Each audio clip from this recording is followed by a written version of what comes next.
नमस्कार, मैं हूं अंजलि इस्टवाल और हमारे इस खास कार्यक्रम में आपका स्वागत है जिसमें हम आपको बताते हैं कि कोरोना वायरस से जुड़ी कौन सी खबर सही है और कौन सी महज अफवाह है। इस पर चर्चा करने के लिए हमारे साथ डॉक्टर लैंसलॉट पिंटो जुड़ गए हैं जो कि कंसल्टेंट पल्मोनोलॉजिस्ट हैं और एपिडेमोलॉजिस्ट हैं हिंदुजा अस्पताल में, और साथ में डॉक्टर समीर भाटी जुड़ गए हैं जो कि मेंबर हैं वैक्सीन अवेयरनेस कैंपेन कमेटी के और डायरेक्टर हैं स्टार इमेजिंग पैथ लैब्स के। हमसे बात करने के लिए बहुत बहुत शुक्रिया आप दोनों का।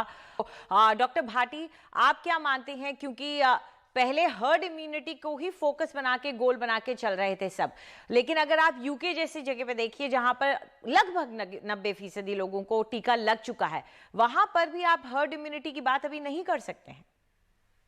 जी बिल्कुल। देखिए, जिस तरह से हम वैक्सीनेशन के लिए शुरू से हम बात कर रहे थे कि वैक्सीन आपके ट्रांसमिशन को नहीं रोकेगी, ये तो हम मानकर चल ही रहे थे।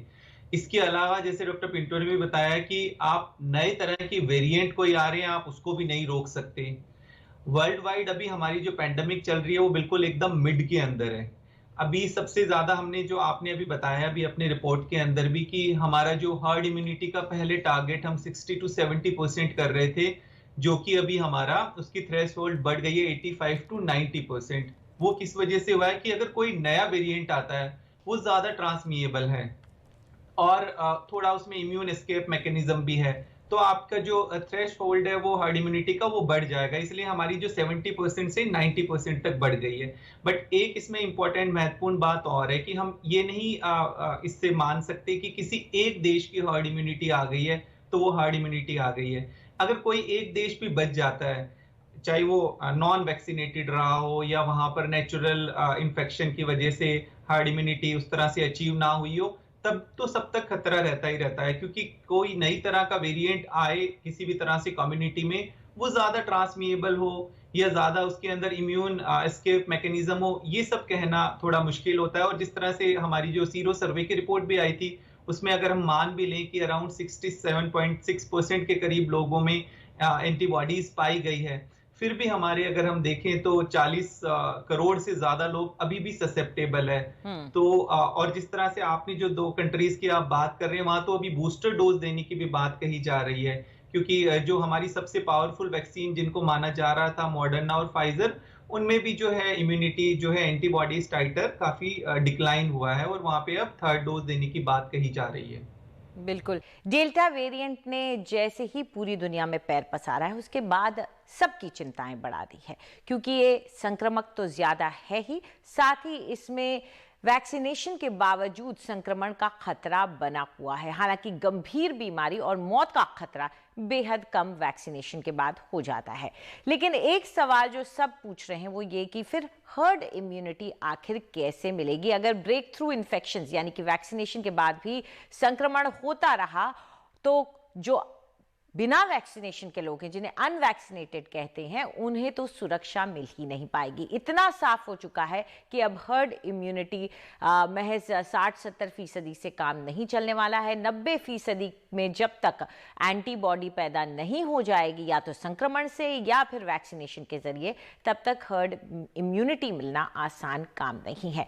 डॉक्टर पिंटो, डेल्टा की तो हम बात करते ही रहते हैं, लेकिन महाराष्ट्र में डेल्टा प्लस भी अब दिख रहा है। उसके भी 3 वेरिएंट, 3 उसकी टाइप्स सामने आने लगी हैं। तो ऐसे में नए नए वेरिएंट्स जब आ रहे हैं और ऊपर से ब्रेक थ्रू इन्फेक्शन यानी कि टीका लगने के बाद भी आप संक्रमण तो फैला ही सकते हैं। अगर आपको हो गया, आप भले ही अस्पताल ना जाए लेकिन आप फैला तो फिर भी रहे ही हैं।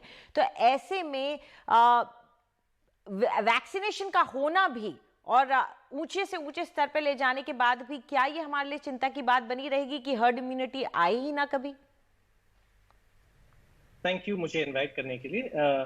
आप बिल्कुल सही कह रहे हो कि हमारा जो गोल पोस्ट था जब जब ये पैंडेमिक शुरू हुआ था, हम सोच रहे थे कि हमारा मकसद ये है कि हर्ड इम्यूनिटी पहुंचना चाहिए, और हमारे सारे जो जो प्रोपेगेंडा, जो मैसेजिंग था, वो सब हर्ड इम्यूनिटी के अराउंड था कि हमको इस स्थिति में पहुंचना है जहां इतना इम्यूनिटी होए पॉपुलेशन में कि जिनको वैक्सीनेशन नहीं मिला है या बीमारी नहीं हो चुकी है उनको भी कोई ना कोई लेवल का प्रोटेक्शन मिले।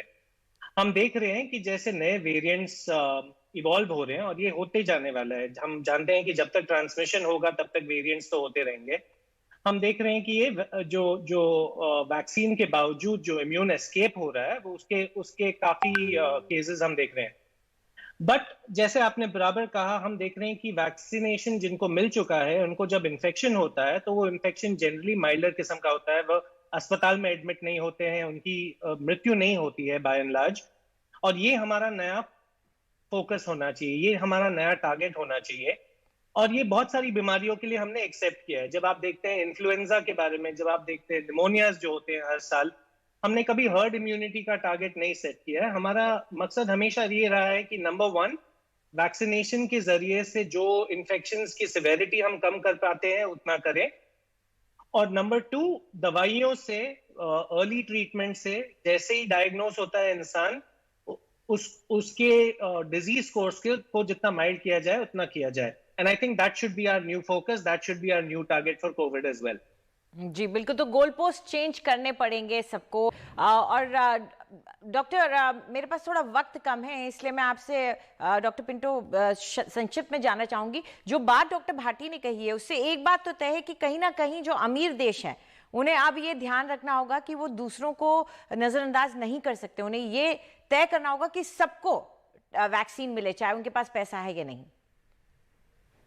बिल्कुल, क्योंकि अगर आप देखते हैं कि नए वेरिएंट्स कैसे क्रिएट होते हैं, नए वेरिएंट्स तब क्रिएट होते हैं जब ट्रांसमिशन कंटिन्यूस होता है एंड द वायरस इवॉल्व्स। तो जब तक आप ट्रांसमिशन को नहीं रोकोगे तब तक नए वेरिएंट्स विल कीप हैपनिंग। और ट्रांसमिशन को रोकने का सबसे स्ट्रॉन्ग टूल जो हमारे पास है दैट इज वैक्सीनेशन।